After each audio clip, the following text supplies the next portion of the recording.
Breaking news చూస్తున్నారు. Hyderabad వాసులను big alert అందిస్తున్న వార్త ఇది. నగరంలో ఎబోలా వైరస్ అనుమానిత కేసులు కలకలం రేపుతూ ఉన్నాయి. 2 సూడాన్ దేశస్థులకు ఎబోలా సోకినట్టుగా అనుమానాలు వ్యక్తమవుతూ ఉన్నాయి. నగరంలో ఎబోలా వైరస్ అనుమానిత కేసులు కలకలం రేపుతూ ఉన్నాయి. 2 సూడాన్ దేశస్థులను గాంధీ హాస్పిటల్కి తరలించడం జరిగింది. 2కి రాకాసి వైరస్ ఉన్నట్లు అనుమానాలు వ్యక్తమవుతూ ఉన్నాయి. ఈ నేపథ్యంలో ఇప్పటికీ ప్రభుత్వ వర్గాలు అలర్ట్ అయ్యాయి. మరి ముఖ్యంగా వైద్య వర్గాలు అలర్ట్ అయ్యాయి. గాంధీ హాస్పిటల్లో ఐసోలేషన్ వార్డులో 2కి చికిత్స అందించడం జరుగుతుంది. శాంపిల్స్ సేకరించి పుణే ల్యాబ్కు తరలించారు వైద్యులు. పుణే ల్యాబ్ రిపోర్ట్ల తర్వాతే ఎబోలా కేసులపై క్లారిటీ రానుంది. దేశంలో ఇప్పటి వరకు తెలంగాణలో 2, రాజస్థాన్లో 1 ఎబోలా అనుమానిత కేసులు నమోదయ్యాయి. హైదరాబాద్ గాంధీలో 20 పడకలతో ఐసోలేషన్ వార్డుని ఏర్పాటు చేసింది ప్రభుత్వం. సూడాన్ నుంచి వైద్యం కోసం హైదరాబాద్కు వచ్చాడు అహ్మద్తో పాటు ఇంకొక వ్యక్తిని అదుపులోకి తీసుకున్నారు అధికారులు. అదుపులోకి తీసుకోవడం అంటే అతగాడితో ట్రావెల్ చేస్తున్నారు కాబట్టి ట్రావెల్ హిస్టరీ కోసం ప్రస్తుతం వైద్య అధికారుల పర్యవేక్షణలో ఉన్న సందర్భం.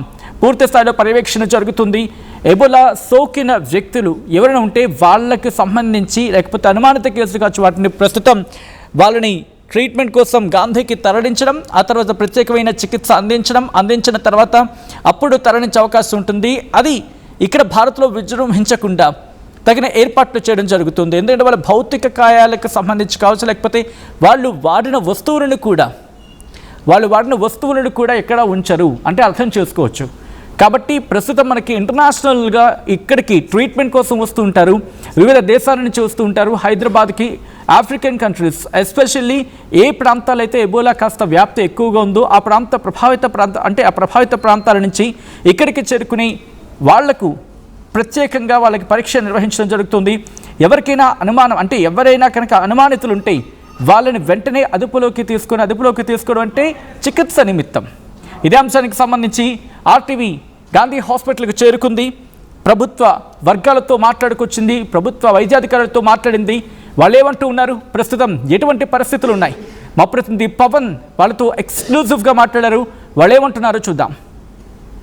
ఎబోలా వైరస్ గురించి పూర్తి వివరాలు ఎబోలా నోడల్ ఆఫీసర్ వంశీకృష్ణ గారితో పూర్తి వివరాలు అడిగి తెలుసుకుందాం. సార్, అసలు గాంధీలో 2 పేషెంట్లు ఆ లక్షణాలతో వచ్చారంటా ఉన్నారు. వారు అసలు ఏ లక్షణాలతో వచ్చారు, ఎలా అనుమానితులుగా గ్రహిస్తా ఉన్నారు వాళ్ళని? నమస్తే అండి. మనకు 2 days వ్యవధిలో 2 వచ్చారండి. మెయిన్గా వాళ్ళు ఫీవర్ కంప్లైంట్తో వచ్చారు. ఫీవర్తో పాటు ఎపిడమిక్ జోన్ WHO డిక్లేర్ చేసిన ఎపిడమిక్ జోన్ నుంచి ఆఫ్రికన్ కంట్రీస్ నుంచి మన దగ్గరకు వచ్చారు. వచ్చేటప్పుడు ఫస్ట్ 2 to 21 days లోపు ఫీవర్ లక్షణాలు ఏమైనా డెవలప్ అయితే ఇమీడియట్గా వాళ్ళని ఐసోలేషన్ రూమ్లో పెట్టి ఐసోలేట్ చేస్తాం అన్నమాట. సో అలా వాళ్ళు ఇప్పుడు మనకు 2 వచ్చారన్నమాట. ప్రధానంగా ఈ ఎబోలా వైరస్ గతంలో అక్కడ ఆఫ్రికాలో బాగా స్ప్రెడ్ అయిన వైరస్ ఇదంతా కూడా. సో ఇప్పుడు మళ్ళీ వస్తుంది అంటా ఉన్నారు. దీని లక్షణాలు ఎలా ఉండే అవకాశం ఉందండి మెయిన్గా చూసుకుంటే? యాక్చువల్లీ ఎబోలా యూజువల్లీ యానిమల్స్లో ఎక్కువ ఉంటుంది సార్. యానిమల్స్ నుంచి మనిషికి వస్తుంది, ఇప్పుడు మనిషి నుంచి మనిషికి స్ప్రెడ్ అవుతుంది. యూజువల్లీ స్ప్రెడ్ అయ్యే మోడ్ ఏమిటంటే body fluids or blood and blood products. Body fluids అంటే స్వెట్ అయినా, సలైవ్ అయినా, వామిటింగ్ అయినా, లూజ్ టూల్స్, యూరిన్, ఇవన్నీ సెక్రేషన్స్ వల్ల అవ్వచ్చు. ఇవి కాక బ్లడ్ కాంటాక్ట్ అయినా, సెమెన్ కాంటాక్ట్ అయినా ఈ దానిలో స్ప్రెడ్ అయ్యే అవకాశాలు ఉంటాయి. వచ్చినప్పుడు ప్రతి వైరల్ ఫీవర్ లాగా ఇది ఫీవర్ లాగానే ఉంటుంది. Fever, headache, body pains plus abdominal pain, vomitings, loose stools, లేకపోతే అన్ఎక్స్ప్లెయిన్డ్ బ్లీడింగ్, కళ్ళకి వెళ్ళి ముక్కులకి వెళ్ళి, ఎక్కడి నుంచి అంటే ముక్కులకి వెళ్ళి ఎక్కువ నోట్లకి వెళ్ళి బ్లీడ్ అయ్యే అవకాశాలు ఉంటాయి అన్నమాట. సో బ్లీడింగ్ మేనిఫెస్టేషన్స్ అది యాక్చువల్లీ ఎండ్ స్టేజ్లో ఉంటుంది, నాట్ ఎర్లీ అందరికి ఉంటుంది. సో ఈ ట్రాన్సిట్ హిస్టరీ ఆ చోటు నుంచి వచ్చిన వాళ్ళ దగ్గరికి ఉన్న వాళ్ళ తర్వాత ఫస్ట్ 21 daysలో ఫీవర్ కానీ ఏదైనా ఒక లక్షణాలు డెవలప్ అయితే వాళ్ళని ఇమ్మీడియట్గా ఐసోలేషన్లో పెట్టి శాంపిల్స్ తీసి బ్లడ్, యూరిన్, స్వాబ్ శాంపిల్స్ తీసి టెస్టింగ్కి పంపిస్తున్నాం, CCMBకి పంపిస్తున్నాం. ఇప్పుడు మనం అక్కడి నుంచి ఏమైనా ఇష్యూస్ ఉన్నా, డౌట్ ఉన్నా, ఏమైనా బార్డర్ లైన్ అనిపించినాయి, ఇలాంటి అంటే సెకండ్ థాట్ ఉన్నా ఇమీడియట్గా మనం సెండింగ్ టు NIV పూణే వాళ్ళు పంపించేసి టెస్ట్ చేసి కన్ఫర్మేషన్ రిపోర్ట్ ఇస్తారు. గతంలో కరోనా COVID-19 ఏదైతే వైరస్ ఉందో మొత్తం ఎయిర్ త్రూ స్ప్రెడ్ అయిపోయింది, గాల్లోనే స్ప్రెడ్ అయిపోవడం జరిగింది. ఇది కూడా అలా స్ప్రెడ్ అయ్యే అవకాశం ఉందా, లేదా కాంటాక్ట్ ఉంటేనే అవుతుంది ఇది? ఇది కరోనాలకి ఎయిర్ బాన్ అయితే ఏం లేదు సార్. సో మీరు ఏం అలా భయపడడానికి అవసరం లేదు. బట్ స్టిల్ రెస్పిరేటరీ హైజీన్ అంటే మాస్క్ పెట్టుకోవడము, హ్యాండ్ వాష్ చేసుకోవడం ఉంటుంది. ఇప్పుడు blood and blood products spread అవుతుందని ఇందాక చెప్పాను కాబట్టి, అలానే యూజువల్గా క్లోజ్ కాంటాక్ట్స్ ఉన్న ఈ ఫస్ట్ 2 to 3 వీక్స్లో ఎప్పుడు 21 days లోపు ఎప్పుడైనా కాంటాక్ట్లోకి వచ్చిన ఆ బాడీ ఫ్లూయిడ్స్ మన బ్లడ్ కాంటాక్ట్ అయినా, మన సలైవా బ్రేక్ అయిన మెంబ్రెయిన్ ద్వారా టచ్ అయితే మన బాడీలోకి ఎంటర్ అయ్యే అవకాశం ఉంటుంది. సో కలిసి తిన్నా కూడా ఒకవేళ ఒకే ప్లేట్లో ఇద్దరు కలిసి తిన్న ఎబోలా వైరస్ వచ్చిన వ్యక్తితో వేరే వాళ్ళు ఫుడ్ షేర్ చేసుకుని వచ్చే అవకాశం ఉందంటారు ఇది? అదే సార్, కలిసి తిన్నానంటే యూజువల్లీ మనం షేక్ హ్యాండ్ చేసుకున్న, ఒక 100 రూపీస్ నోట్ చేంజ్ చేసుకున్న ఒక హ్యాండ్ నుంచి ఒకటి, యూజువల్గా స్ప్రెడ్ కాదు. ఇప్పుడు కలిసి తిన్నాను అన్నప్పుడు సలైవా ఒకవేళ ఎక్స్చేంజ్ అయితే then there is a possibility, otherwise no. So present ఇప్పుడు ఇద్దరు పేషెంట్స్ ఉన్నారు మన గాంధీలో. సో వారి పరిస్థితి ఎలా ఉంది? ఇప్పుడు నిలకడగా ఉందా, ఇంకా సీరియస్ గా అవుతుందా? వారి సిచ్యువేషన్ ఎలా ఉంది ప్రజెంట్?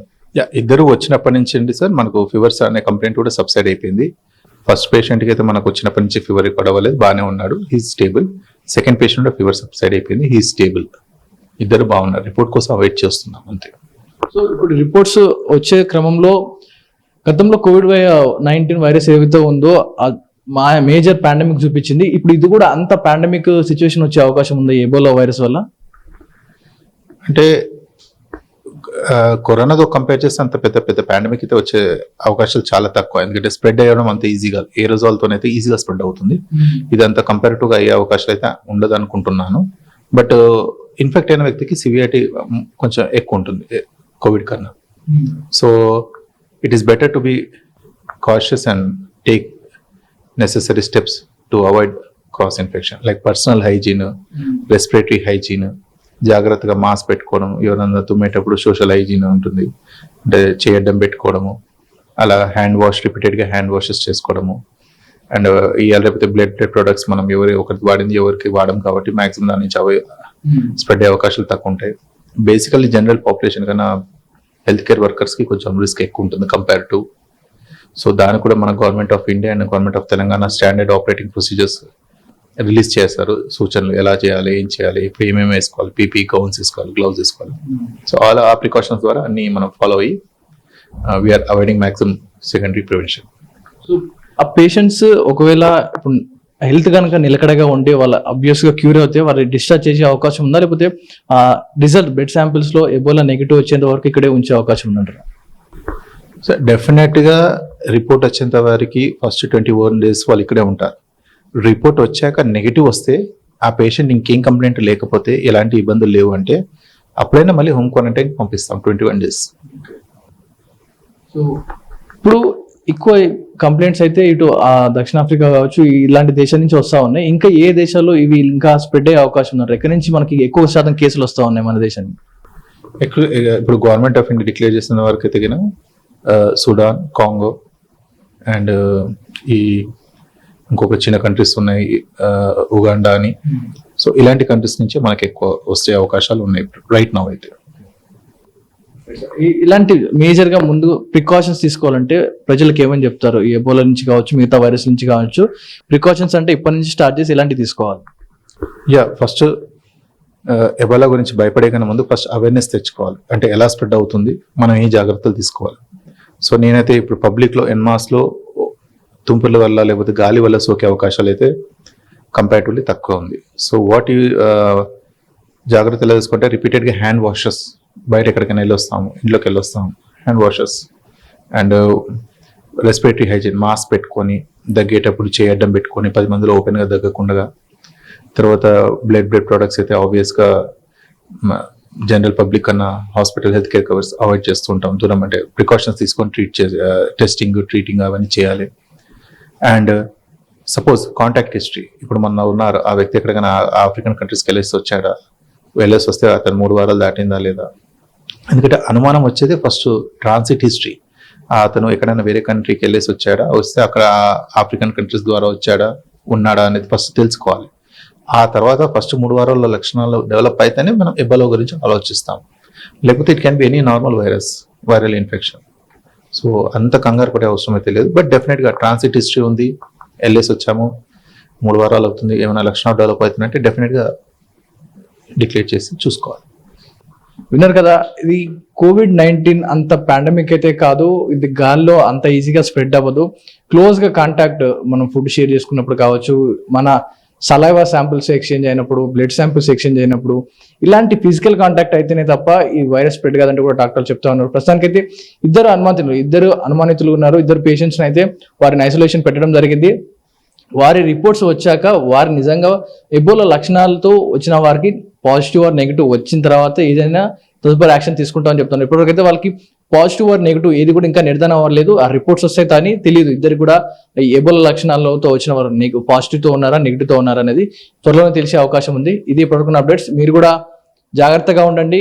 జనాల్లో ఉన్నప్పుడు కూడా మాస్క్లు, శానిటైజర్ ధరించాలంటూ కూడా డాక్టర్లు చెప్తా ఉన్నారు. So be careful. అందరూ కూడా ఆర్టీవీ హెచ్చరిస్తా ఉంది.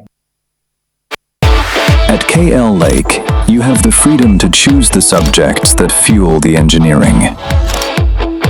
UKL deemed to be university